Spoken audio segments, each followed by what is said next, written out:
Les bureaux de la Chambre basse du Parlement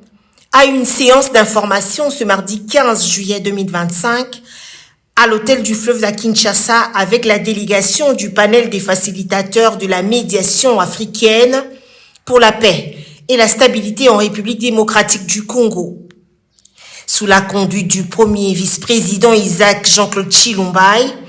accompagné des honorables Jacques Njoli et Sengekeli et Grace Nehema, respectivement rapporteurs et questeurs adjointes, le bureau de la représentation nationale a discuté avec cette équipe dirigée par Catherine Samba Panza, ex-présidente centrafricaine, et Sahle-Work Z,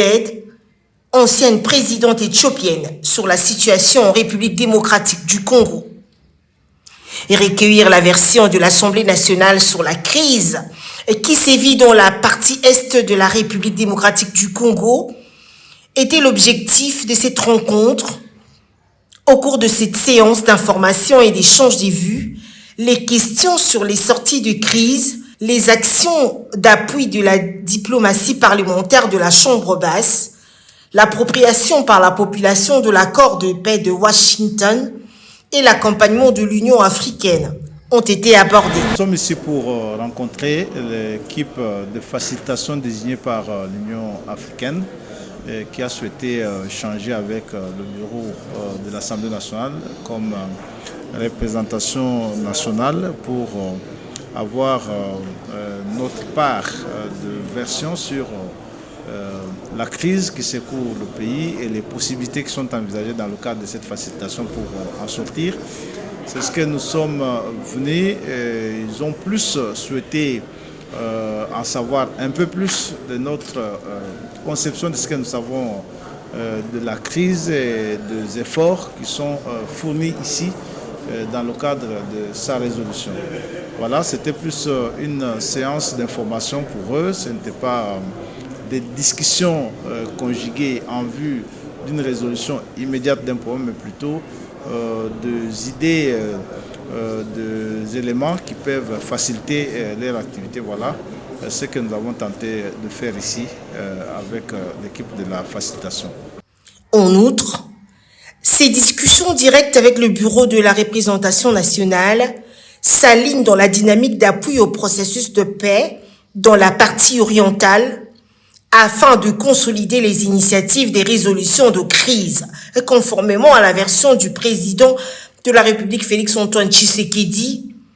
qui a conduit à la signature de l'accord de paix entre la RDC et les Rwanda le 27 juin à Washington,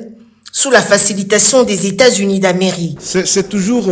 une bonne chose, une bonne nouvelle de penser qu'il y a deux personnes, des frères africains qui s'intéressent à envisager les possibilités de sortir d'une crise qui n'a fait que trop endeuiller le Congo. C'est vrai que nous pouvons toujours constater avec toute notre population qu'il y a eu une certaine lenteur qu'ici au Congo, la plupart de nos compatriotes ont considéré comme de l'indifférence de l'Union africaine, même si ceci intervient avec beaucoup de retard. Le plus important que ça arrive quand même et que nous sentions que le continent se réveille de son sommeil et qu'il peut accompagner les efforts de paix que le chef de l'État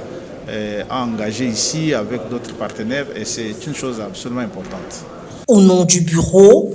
le premier vice-président de l'Assemblée nationale, Isaac Jean-Claude Chilombai, a salué l'engagement des États africains qui rejoint les initiatives déjà entamées avec la résolution 2773 du Conseil de sécurité de l'ONU pour la sortie de crise sécuritaire et humanitaire depuis 30 ans, et grâce à cette séance d'information qui a permis à clarifier la position de l'Union africaine.